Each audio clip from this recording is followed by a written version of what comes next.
जादुई दो चांद की कहानी। बहुत समय पहले एक जंगल में एक बूढ़ा जादूगर रहता था। उस बूढ़े जादूगर के पास दो जादुई सफेद और काले रंग का चांद घर था। जादूगर हमेशा उस दो चांद की मदद से गरीबों की सहायता किया करता था। फिर कुछ दिन बाद जादूगर अचानक से बीमार पड़ जाता है और जादूगर उन दोनों चांद घर को कहता है, लगता है अब मैं जिंदा नहीं बच पाऊंगा। मेरे मरने का समय आ गया है। देखो, मेरे मरने के बाद तुम लोग हमेशा गरीबों की और लाचार की मदद करते रहना। इतना कहकर जादूगर का प्राण निकल जाता है। वहीं जादूगर के मरने के बाद सफेद चांद को बहुत दुख होता है, लेकिन काला चांद खुशी से नाचने लगता है। देखो, हमारी मालिक की बात याद रखना, हमेशा गरीब और लाचार लोगों की मदद करना है। अरे पगले, सबसे पहले तो ये बुढ़ा मर गया, जिसका मुझे बहुत खुशी है। देखना, अब मैं सभी लोगों को बहुत परेशान करूंगा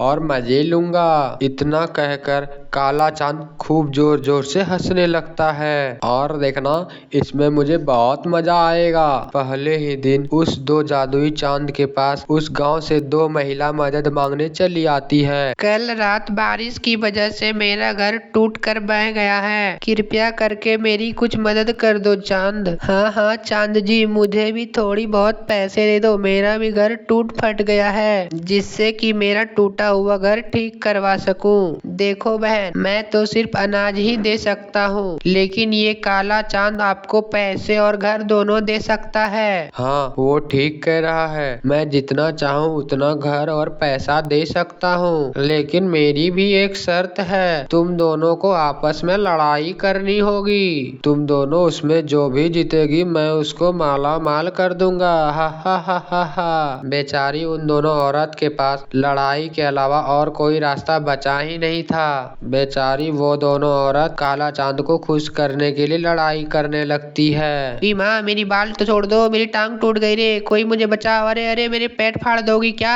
अरे तू मेरी गला छोड़, वरना मैं तुझे जान से मार दूंगी। अरे मेरी दांत टूट गई रे, बचाओ बचाओ, कोई बचाओ रे। वो दोनों वहाँ बहुत लड़ाई करती है। दोनों औरत को लड़ाई करता देख काला चांद बहुत खुश हो जाता है और मुझे इन दोनों औरत का मजा लेने दो भाई। कुछ देर बाद वो दोनों औरत लड़ाई कर कर बेहोश होकर वहाँ गिर जाती है। अरे अरे, तुम दोनों तो बेहोश होकर गिर गई। मुझे तो इस लड़ाई में बिल्कुल मजा नहीं आया, इसलिए मैं तुम दोनों को कुछ नहीं देने वाला हूँ, ना तो पैसे ना तो घर। चलो भागो तुम दोनों यहाँ से। काला चांद का ये सब बात सुन के दोनों औरत को बहुत बुरा लगता है। फिर वो दोनों औरत वहाँ से रोते रोते जाने लगती है। तभी सफेद चांद उन दोनों औरत को कुछ बोरियां दे देता है अनाज का। लो बहन, तुम ये अनाज, इसे बेचकर तुम थोड़ी पैसे जमा कर लेना और इससे घर भी बना लेना। फिर दोनों औरत खुशी खुशी से अपने गांव चली जाती है। इसी तरह कुछ दिन बीत जाते हैं। कुछ दिन बाद एक बूढ़ा व्यक्ति अपनी जवान बेटी को लेकर वहां आता है। तभी वो बूढ़ा व्यक्ति काला चांद से कहता है, अरे सुनो बेटा, मेरी बेटी का सड़क दुर्घटना में पैर टूट गया है, तुम मुझे कुछ पैसे दे दो। अबे सुन बुड्ढे, अगर तुम्हें पैसे चाहिए तो मेरे सामने डांस करना पड़ेगा, उसके बाद मैं तुझे ढेर सारी पैसे दे दूंगा। उस बूढ़े व्यक्ति के पास दूसरा कोई और रास्ता नहीं बचता है, इसलिए वो बूढ़ा आदमी नाच के दिखाने लगता है। वो बूढ़ा व्यक्ति नाचते नाचते बेहोश होके गिर जाता है। पिताजी, आपको क्या हो गया? उठिए ना पिताजी, आपके सिवा इस दुनिया में कोई नहीं है। पिताजी उठिए ना पिताजी।